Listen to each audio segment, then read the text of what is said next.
ओम शांति 6/4/2026 आज की मुरली। ओम शांति। बाप दादा मधुबन। मीठे बच्चे, बाप के पास जो वक्खर है अर्थात सामान है, उसका पूरा ही अंत तुम्हें मिला है। तुम उसे धारण करो और कराओ। प्रश्न: त्रिकालदर्शी बाप ड्रामा के आदि मध्य अंत को जानते हुए भी कल की बात आज नहीं बताते हैं, क्यों? उत्तर: बाबा कहते, बच्चे, अगर मैं पहले से ही बता दूं तो ड्रामा का मज़ा ही निकल जाए। ये लॉ नहीं कहता। सब कुछ जानते हुए मैं भी ड्रामा के वश हूँ। पहले सुना नहीं सकता, इसलिए क्या होगा तुम उसकी चिंता छोड़ दो। गीत। मरना तेरी गली में। ओम शांति। ये है पारलौकिक आत्माओं का बाप। आत्माओं से ही बात करते हैं, उनको बच्चे बच्चे कहने की प्रैक्टिस हो जाती है। भल शरीर बच्ची का है, परंतु आत्माएं तो सब बच्चे ही हैं। हर आत्मा वारिस है, अर्थात वर्षा लेने की हकदार है। बाप आकर कहते हैं, बच्चों, तुम हर एक को वर्षा लेने का हक है। बेहद के बाप को बहुत याद करना है, इसमें ही मेहनत है। बाबा परमधाम से आए हैं हमको पढ़ाने। साधु संत तो अपने घर से आते हैं, व कोई गांवड़े से आते हैं। बाबा तो परमधाम से आए हैं हमको पढ़ाने, ये किसको मालूम नहीं है। बेहद का बाप वही पतित पावन गॉडफादर है। उनको ओशन ऑफ नॉलेज भी कहते हैं। अथॉरिटी है ना? कौन सी नॉलेज है? ईश्वरीय नॉलेज है। बाप है मनुष्य सृष्टि का बीज रूप, सच्चित आनंद स्वरूप। उनकी बड़ी भारी महिमा है। उनके पास ये वक्खर है। कोई के पास दुकान होता है, कहेंगे हमारी दुकान में ये वैरायटी है। बाप भी कहते हैं, मैं ज्ञान का सागर, आनंद का सागर, शांति का सागर हूँ। मेरे पास ये सब वक्खर मौजूद है। मैं संगम पर आता हूँ डिलीवरी करने। जो कुछ मेरे पास है सब डिलीवरी करता हूँ। फिर जितना जो धारण करे अथवा जितना पुरुषार्थ करे। बच्चे जानते हैं बाप के पास क्या क्या है और एक्यूरेट जानते हैं। आजकल किसको अपना अंत कोई बताते नहीं हैं। गाया हुआ है, किनकी दबी रही धूल में। ये सब अभी की बात है। आग लगेगी, सब खत्म हो जाएंगे। राजाओं के पास अंदर बहुत बड़ी मजबूत गुफाएं रहती हैं। भल अर्थक्वेक हो, जोर से आग लगे तो भी अंदर से निकल आते हैं। तुम बच्चे जानते हो यहाँ की कोई भी चीज़ वहाँ काम नहीं आनी है। खानियाँ भी सब नए सिर से भरपूर हो जाती हैं। साइंस भी रिफाइन हो तुम्हारे काम आती है। तुम बच्चों की बुद्धि में अब सारा ज्ञान है। बच्चे जानते हैं हम सृष्टि के आदि मध्य अंत को जानते हैं। बाकी अंत का थोड़ा टुकड़ा है, जिसको भी जान जाएंगे। बाबा पहले से ही सब कैसे बता दे? बाप कहते हैं, मैं भी ड्रामा के वश हूँ। जो ज्ञान अब तक मिला है वही ड्रामा में नूंद है। जो सेकंड पास हुआ उनको ड्रामा समझना है। बाकी जो कल होगा वो देखा जाएगा। कल की बात आज नहीं सुनाएंगे। इस ड्रामा के राज को मनुष्य समझते नहीं हैं। कल्प की आयु ही कितनी लंबी चौड़ी लगा दी है। इस ड्रामा को समझने की भी हिम्मत चाहिए। अम्मा मरे तो भी हलवा खाना। समझते हैं मर गए, जाकर दूसरा जन्म लिया, हम रोएं क्यों? बाबा ने समझाया है, अखबार में तुम लिख सकते हो, ये प्रदर्शनी आज से 5000 वर्ष पहले इस तारीख इसी स्थान पर इस रीति हुई थी। ये वर्ल्ड की हिस्ट्री ज्योग्राफी रिपीट हो रही है, लिख देना चाहिए। ये तो जानते हैं यह दुनिया बाकी थोड़े दिन है, यह सब खत्म हो जाएंगे। हम तो पुरुषार्थ कर विकर्मा जीत बन जाएंगे। फिर द्वापर से विक्रम संवत शुरू होता है, अर्थात विकर्म होने का संवत। इस समय तुम विकर्मों पर जीत पाते हो तो विकर्मा जीत बन जाते हो।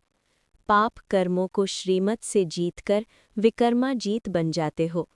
वहाँ तुम आत्म अभिमानी होते हो, वहाँ देह अभिमान होता नहीं। कलयुग में देह अभिमान है, संगम पर तुम देही अभिमानी बनते हो।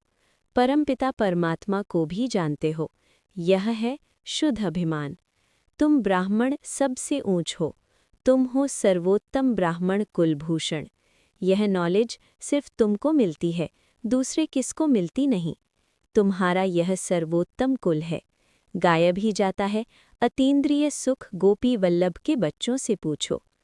तुमको अब लॉटरी मिलती है, कोई चीज़ मिल जाती है उसकी इतनी खुशी नहीं होती है। जब गरीब से साहूकार बन जाते हैं तो खुशी होती है। तुम भी जानते हो, जितना हम पुरुषार्थ करेंगी उतना बाप से राजधानी का वर्षा लेंगे। जो जितना पुरुषार्थ करेगा उतना पाएगा। मुख्य बात बाप कहते हैं, बच्चे अपने मोस्ट बिलविड बाप को याद करो। वह सबका बिलविड बाप है। वही आकर सबको सुख शांति देते हैं। अभी देवी देवताओं की राजधानी स्थापन हो रही है। वहाँ किंग क्वीन नहीं होते, वहाँ कहेंगे महाराजा महारानी। अगर भगवान भगवती कहें तो फिर यथा राजा रानी तथा प्रजा सब भगवान भगवती हो जाएं। इसलिए भगवान भगवती कहा नहीं जाता। भगवान एक है। मनुष्य को भगवान नहीं कहा जाता। सूक्ष्म वतनवासी ब्रह्मा विष्णु शंकर को भी देवता कहते हैं। स्थूल वतनवासी को हम भगवान भगवती कैसे कहेंगे? ऊंचते ऊंच है मूल वतन, फिर सूक्ष्म वतन, यह है थर्ड नंबर। यह तुम्हारी बुद्धि में रहना चाहिए। हम आत्माओं का बाप शिव बाबा ही है, फिर शिक्षक भी है, गुरु भी है, सुनार बैरिस्टर आदि सब हैं। सबको रावण की जेल से छुड़ाते हैं। शिव बाबा कितना बड़ा बैरिस्टर है। तो ऐसे बाप को क्यों भूलना चाहिए? क्यों कहते हैं बाबा हम भूल जाते हैं, माया के बहुत तूफान आते हैं। बाबा कहते हैं यह तो होगा, कुछ तो मेहनत करनी पड़े। यह है माया से लड़ाई। तुम पांडवों की कोई कौरवों से लड़ाई नहीं है। पांडव कैसे लड़ाई करेंगे? फिर तो हिंसक हो जाएगी। बाप कभी हिंसा नहीं सिखाते हैं, कुछ भी समझ नहीं सकते हैं। वास्तव में हमारी कोई लड़ाई है नहीं। बाबा सिर्फ युक्ति बताते हैं कि मुझे याद करो, माया का वार नहीं होगा। इस पर भी एक कहानी है। पूछा पहले सुख चाहिए व दुख? तो बोला सुख, दुख हो न सके सतयुग में। तुम जानते हो इस समय सभी सीताएं रावण की शोक वाटिका में है। ये सारी दुनिया सागर के बीच में लंका है। अभी सब रावण की जेल में पड़े हैं। सर्व की सद्गति करने के लिए बाप आए हैं। सब शोक वाटिका में हैं। स्वर्ग में है सुख, नरक में है दुख। इसको शोक वाटिका कहेंगे। वो है अशोक स्वर्ग। बहुत बड़ा अंतर है। तुम बच्चों को कोशिश कर बाप को याद करना चाहिए तो खुशी का पारा चढ़ेगा। बाप की राय पर नहीं चलेंगे तो सौतेले ठहरे, फिर प्रजा में चले जाएंगे। मातेले होंगे तो राजधानी में आ जाएंगे। राजधानी में आना चाहते हो तो श्रीमत पर चलना पड़े। श्री कृष्ण की मत नहीं मिलती है। मत हैं ही दो। अभी तुम श्रीमत लेते हो, फिर सतयुग में उसका फल भोगते हो। फिर द्वापर में रावण की मत मिलती है। सब रावण की मत पर असुर बन जाते हैं। तुमको मिलती है ईश्वरीय मत। मत देने वाला एक ही बाप है, वो है ईश्वर। तुम ईश्वरीय मत से कितना पवित्र बनते हो। पहला पाप है विषय सागर में गोता खाना। देवताएं विषय सागर में गोता नहीं खाएंगे। कहेंगे क्या वहाँ बच्चे नहीं होते हैं? बच्चे क्यों नहीं होते, परंतु वो है ही वाइसलेस दुनिया, संपूर्ण निर्विकारी। वहाँ ये कोई विकार होते नहीं। बाप ने समझाया है देवता सिर्फ आत्म अभिमानी है, परमात्मा अभिमानी नहीं है। तुम आत्म अभिमानी भी हो, परमात्मा अभिमानी भी हो। पहले दोनों नहीं थे। सतयुग में परमात्मा को नहीं जानते, आत्मा को जानते हैं कि हम आत्मा ये पुराना शरीर छोड़ फिर जाए नया शरीर लेंगी। पहले मालूम पड़ जाता है अब पुराना छोड़ नया लेना है। बच्चा होता है तो भी पहले से साक्षात्कार हो जाता है। योग बल से तुम सारे विश्व के मालिक बन जाते हो। तो क्या योग बल से बच्चे नहीं हो सकते? योग बल से कोई भी चीज को तुम पावन बना सकते हो, परंतु तुम याद भूल जाते हो। कोई को अभ्यास पड़ जाता है। बहुत सन्यासी लोग भी होते हैं जिनको भोजन का कद्र रहता है, तो उस समय बहुत मंत्र पढ़कर फिर खाते हैं। तुमको भी परहेज तो बताई है, कुछ भी मांस मदिरा नहीं खाना है। तुम देवता बनते हो ना? देवताएं कभी किचड़ा पेट्टी नहीं खाते। तो ऐसा पवित्र बनना है। बाप कहते हैं मेरे द्वारा तुम मुझे जानने से सब कुछ जान जाएंगे, फिर जानने का कुछ रहेगा नहीं। सतयुग में फिर पढ़ाई भी और होती है। इस मृत्यु लोक की पढ़ाई का अब अंत है। मृत्यु लोक की सारी कारोबार खत्म हो, फिर अमर लोक की शुरू होगी। इतना बच्चों को नशा चढ़ना चाहिए। अमर लोक के मालिक थे।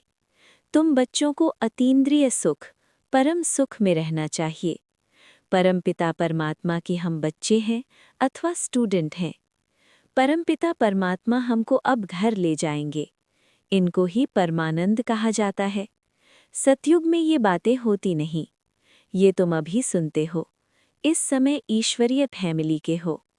अभी का ही गायन है। अतीन्द्रिय सुख गोप गोपियों से पूछो। परमधाम का रहने वाला बाबा आकर हमारा बाप, टीचर, गुरु बनते हैं। तीनों ही सर्वेंट ठहरे। कोई अभिमान नहीं रखते। कहते हैं हम तुम्हारी सेवा कर तुमको सब कुछ दे निर्वाण धाम में बैठ जाएंगे। तो सर्वेंट हुआ ना। वाइसराय आदि हमेशा सही करते हैं, तो ओबीडियंट सर्वेंट लिखते हैं। बाबा भी निराकार निरहंकारी हैं। कैसे बैठ पढ़ाते हैं। इतनी ऊंच पढ़ाई और कोई पढ़ा न सके। वरदान बाप से अभी तुमको मिलते हैं। सतयुग में तो बुद्धू होंगे। इन लक्ष्मी नारायण को तो कुछ भी नॉलेज नहीं। इन्हों को होती तो परंपरा से चली आती। तुम जैसा परम आनंद देवताओं को भी नहीं हो सकता है। अच्छा, मीठे मीठे सिकीलधे बच्चों प्रति मात पिता बाप दादा का याद प्यार और गुड मॉर्निंग। रूहानी बाप की रूहानी बच्चों को नमस्ते। धारणा के लिए मुख्य सार 1. देवता बनने के लिए खान पान की बहुत शुद्धि रखनी है। बहुत ही परहेज से चलना है। योग बल से भोजन को दृष्टि दे शुद्ध बनाकर स्वीकार करना है। 2. परमपिता परमात्मा के हम बच्चे अथवा स्टूडेंट हैं। वो हमें अब अपने घर ले जाएंगे। इसी नशे में रह परम सुख, परम आनंद का अनुभव करना है।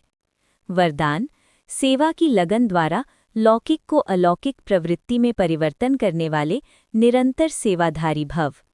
सेवाधारी का कर्तव्य है निरंतर सेवा में रहना, चाहे मनसा सेवा हो, चाहे वाचा व कर्मणा सेवा हो।